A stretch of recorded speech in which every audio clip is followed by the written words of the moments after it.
Halo para penonton, kembali lagi di channel Gamapra. Kali ini Gamapra akan menceritakan sebuah alur film yang berjudul The Channel. Film ini dirilis pada tahun 2023 yang menceritakan dua orang bersaudara yang merampok bank. Namun aksi perampokannya telah diketahui oleh polisi dan FBI. Oleh karena itulah mereka berusaha bertahan hidup dari kejaran polisi dan FBI. So bagaimana kita selengkapnya? Kalau begitu kita langsung saja ke alur filmnya.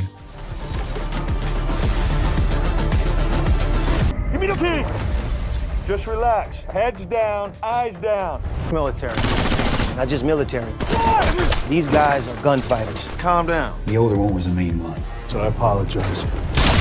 Tell you were gonna wish you killed me first.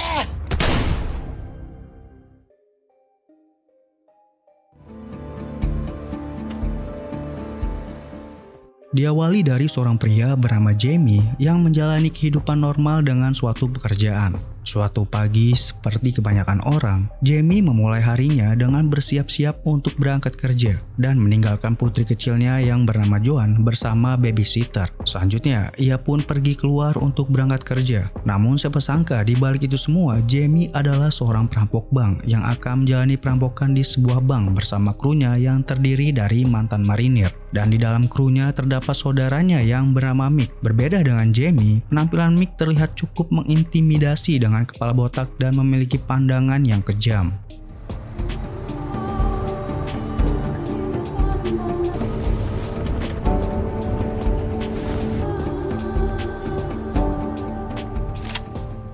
Meski Jamie terlihat berbeda dengan saudaranya, ia memiliki sisi yang tersembunyi. Ia memiliki pacar bernama Ava dan ia bercita-cita ingin menjadi seorang ayah yang bertanggung jawab, menjaga keluarganya dengan baik. Jamie juga telah memiliki seorang putri yang memiliki sebuah penyakit bawaan lahir. Untuk mengobati putrinya, Jamie diam-diam menyumbangkan hasil rampokannya ke sebuah situs badan amal agar tidak terdeteksi oleh pihak kepolisian. Lalu Jamie bersama saudaranya yang ingin merampok bank tiba di sebuah bank yang juga merupakan tempat kerjanya Ava, yaitu pacarnya Jamie. Sebenarnya Ava sudah mengetahui aktivitas kriminal Jamie, namun Ava masih mengharapkan Jamie untuk berubah suatu hari nanti. Everybody freeze! Don't you fucking move!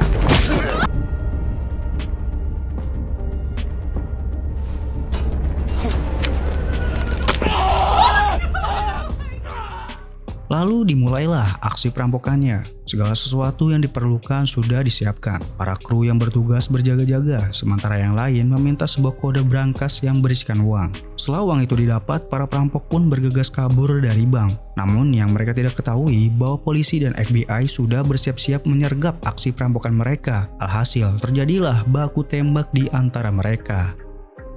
Contact rear!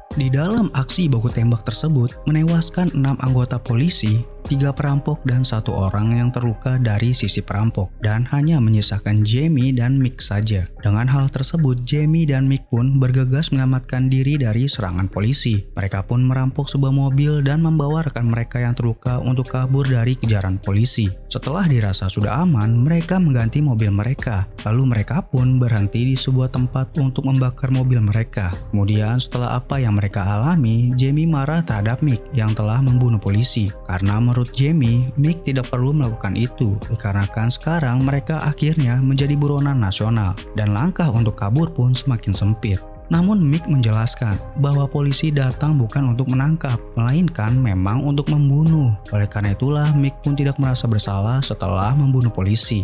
Dan Mick merasa sangat marah karena ia menduga bahwa ada pengkhianat yang memberitahu aksi perampokan mereka, sehingga polisi dan FBI menyerang mereka. Dan Jamie pun juga menduga hal tersebut. Jamie juga ingin menemukan si pengkhianat tersebut dan ingin membunuhnya. Mereka pun menyadari kini mereka menjadi buronan seluruh negeri. Oleh karena itulah mereka memutuskan untuk ke tempat aman, yaitu di rumah rekan mereka bernama Bill, dan juga untuk menyembunyikan rekan mereka yang terluka. Sampainya di rumah Bill, Mick menyangka bahwa Bill lah si pengkhianat yang melaporkan aksi perampokan mereka. Namun Bill menyangkalnya dan bilang bahwa kemungkinan seseorang yang bernama Smalls. Smalls adalah salah satu rekan mereka juga yang tertangkap oleh polisi. Smalls knew. Sementara itu, Ross, petugas FBI, mendatangi tempat perkara dan ia langsung menyelidiki kasus perampokan yang terjadi. Ia pun meminta informasi dengan menanyakan ke pegawai bank, termasuk Ava juga ditanyai mengenai kronologi perampokan yang terjadi. Di sela-sela itu, petugas FBI memberitahukan bahwa pihak kepolisian telah mendapat informasi mengenai perampokan tersebut dari Smalls yang berhasil ditangkap oleh polisi. Smalls pun membeberkan aksi perampokan tersebut ke polisi sehingga polisi dan juga FBI mengetahui aksi perampokan yang terjadi. Setelah itu, Ross dan juga petugas FBI yang lainnya menginterogasi Smalls terkait dirinya yang mengetahui perampokan. Di dalam interogasinya, Smalls ditanyai mengenai siapa yang melakukan perampokan. Awalnya, Smalls tidak ingin memberitahu, namun karena terus mendapat desakan, akhirnya Smalls memberitahu ciri-ciri dari si perampok, bahwa perampok tersebut ada yang bersaudara, yang muda memiliki kalung liontin dan yang tua memiliki tato tulisan dengan nama tertentu. Lalu dari pengakuan Smalls dicarilah ciri-ciri tersebut dan telah ditemukan bahwa benar yang melakukan aksi perampokan adalah dua bersaudara yang sama-sama mantan marinir. Mereka adalah Jamie dan Mick. Sekarang FBI sudah mengantongi si pelaku, tinggal menunggu waktu saja untuk mereka ditangkap dan diadili. Yeah. Fuck yeah, that's them. Look, that's the mean one, and that's the smart one. Sheridan, 41 years of age, and his brother James Sheridan, 35 years. Di tempat lain, yaitu di rumah Bill, Ava datang untuk menemui Jamie. Ia memberitahu ke Jamie bahwa polisi cepat atau lambat akan menemukan mereka yang melakukan aksi perampokan. Ava tidak mau hal itu terjadi karena Ava takut kehilangan Jamie dan Ava tidak mau Joan kehilangan ayahnya. Jamie pun menjelaskan ke Ava, setelah urusannya selesai dengan mencuci uang yang didapat, maka ia akan membawa Ava dan juga Joan pergi ke suatu tempat terpencil dan hidup bersama di tempat tersebut. Lalu Jamie dan Mick meminta Bill untuk membantunya mencuci uang hasil rampokan tersebut dan menukarkan uang itu dengan uang yang lain karena uang tersebut adalah uang panas. Bill pun memberitahukan bahwa ada gangster bernama Nusi yang bisa membantu, namun dia meminta 50% dari uang hasil rampokan tersebut. Jamie dan Mick pun tidak punya pilihan lain dan mereka menyetujui pembagian tersebut. Lalu mereka menghubungi Nusi dan melakukan kesepakatan tersebut. It's Nazi. 50% minimum. Fucking Clarence is double at the ER and hope for the best. Exec. What you want? Are believed to have made off with over $1.5 million. Setelah itu, mereka berdua membawa rekan mereka yang terluka ke rumah teman mereka juga yang merupakan marinir. Di sana, mereka meminta temannya untuk merawat rekan mereka yang terluka akibat tembakan yang diterimanya. Di saat itu, Jamie dihubungi oleh Nusi bahwa kesepakatannya untuk mencuci uang hasil rampokan dinaikkan menjadi 70% dalam pembagian uangnya. Jamie pun tanpa memberitahu ke Mick, ia menyetujui hal tersebut. Lalu mereka janjian di suatu tempat untuk menukarkan uang mereka. Kemudian tibalah mereka untuk menukarkan uang panas tersebut. Nusi mengirim adiknya untuk membawa uangnya. Pada saat penukaran, Mick terheran-heran kenapa yang ia dapat sedikit, padahal pembagian uangnya 50% dari hasil rampokan. Karena Jamie tidak memberitahu Mick, alhasil Mick pun tidak tahu dan menurut Mick itu adalah hal buruk. Jamie pun menjelaskan bahwa tidak ada pilihan lain. Ross dan petugas FBI akan segera mengetahui keberadaan kita, begitu kata Jamie. Mick yang merasa tidak suka dengan hal itu segera membunuh adiknya Nusi dan beberapa anak buahnya Nusi. Namun ada satu anak buahnya Nusi yang berhasil melarikan diri. Hey, you. Yup, there you go.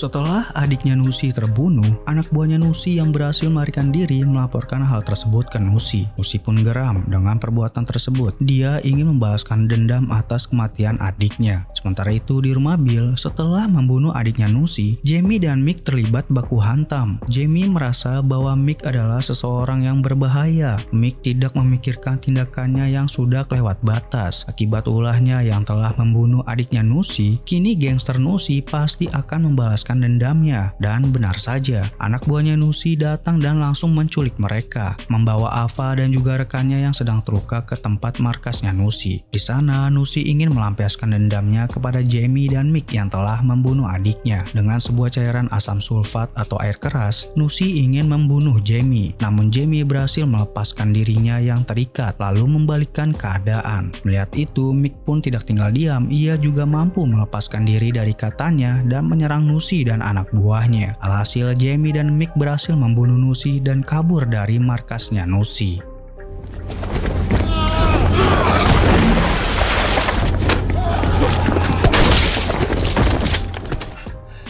Don't you?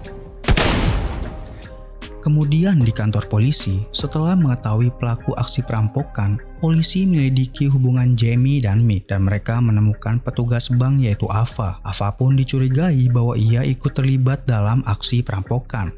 Lalu ada kabar bahwa polisi telah mendapat laporan mengenai ditemukannya mayat adiknya Nusi. Ross dan rekan FBI-nya langsung pergi ke TKP.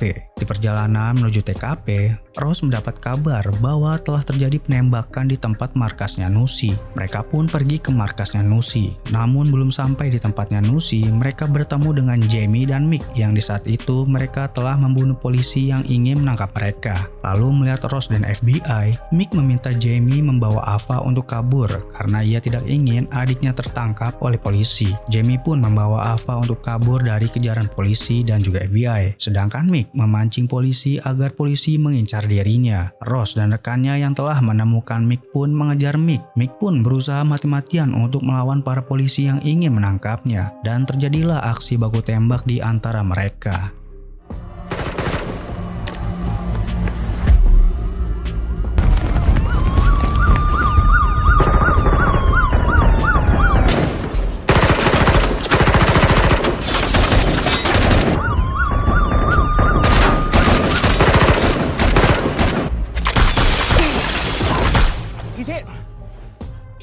Di tempat lain, Jamie dan Ava berhasil kabur. Lalu mereka berpisah agar polisi tidak mencurigai mereka. Jamie pergi untuk mengurusi tempat tinggal mereka di suatu tempat terpencil yang akan mereka tinggali. Sebelum Jamie pergi, Jamie menitip pesan ke Ava bahwa ia mencintai Joan putrinya. Ketika urusannya sudah selesai, ia mau Ava dan Joan mengunjungi tempat yang sudah disiapkan oleh Jamie dan mereka bisa hidup damai di tempat tersebut, yaitu di perbatasan Bolivia. Sementara itu, Mick berhasil dilumpuhkan dan Ross meminta keterangan Mick mengenai Jamie. Mick pun berbohong kepada Ross dan mengatakan bahwa Jamie telah tewas di tempat Nusi. Setelah mengatakan itu, Mick pun tewas karena telah banyak mendapatkan luka tembakan.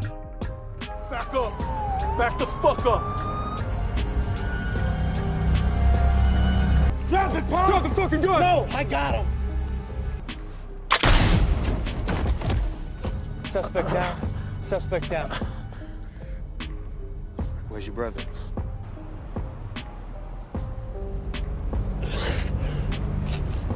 He's dead.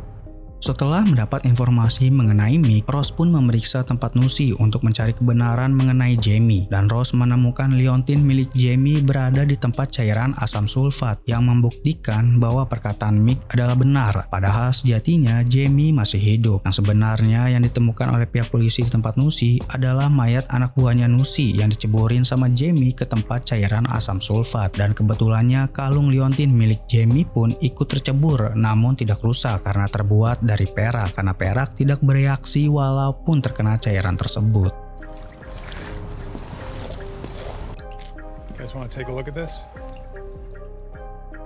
Lalu beberapa hari kemudian, Ross mendatangi rumah Ava karena ia mencurigai Ava juga terlibat dalam perampokan bank. Di saat di dalam rumahnya Ava, Ross melihat Joan. Ross pun menanyakan kesehatan Joan karena Ross tahu bahwa Joan telah menjalani operasi yang membutuhkan uang yang banyak dan mencurigai dari mana uang itu didapat. Ava pun bilang bahwa uang untuk biaya operasi Joan didapatkan dari penggalangan dana. Padahal sebenarnya Jamie diam-diam telah memberikan uang hasil rampokannya kepada Ava untuk membiayai operasinya Joan karena Jamie ingin menjadi ayah yang bertanggung jawab. Setelah itu, Ross pun memperlihatkan foto anak perempuannya ke Ava. Ava yang melihat foto anaknya Rose pun menyimpulkan bahwa anaknya Rose di dalam foto tersebut terlihat sedih. Diketahui bahwa Rose dan anak perempuannya sedang mengalami masalah. Rose terlalu sibuk dengan pekerjaannya sehingga ia lupa memberi perhatian kepada anaknya. Lalu Ava memberi sebuah nasihat ke Rose mengenai peran sebagai seorang ayah. Dengan nasihat yang diberikan oleh Ava, Rose tidak jadi menangkap Ava. Walaupun dia sangat yakin Ava juga terlibat dalam aksi perampokan. Tetapi Rose tidak ingin membahayakan Joan yang masih kecil.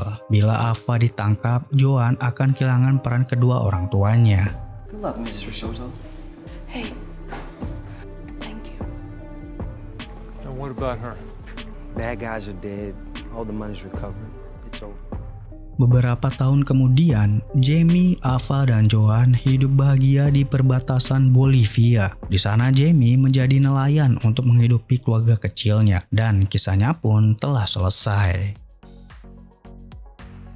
Menjadi seorang ayah memang susah, apalagi menjadi seorang ayah yang ingin bertanggung jawab. Dari film ini menggambarkan bagaimana peran seorang ayah yang rela mengancam nyawanya sendiri untuk merampok sebuah bank agar bisa mengobati putrinya yang sakit. Ia rela membahayakan nyawa sendiri supaya bisa melihat anaknya sehat.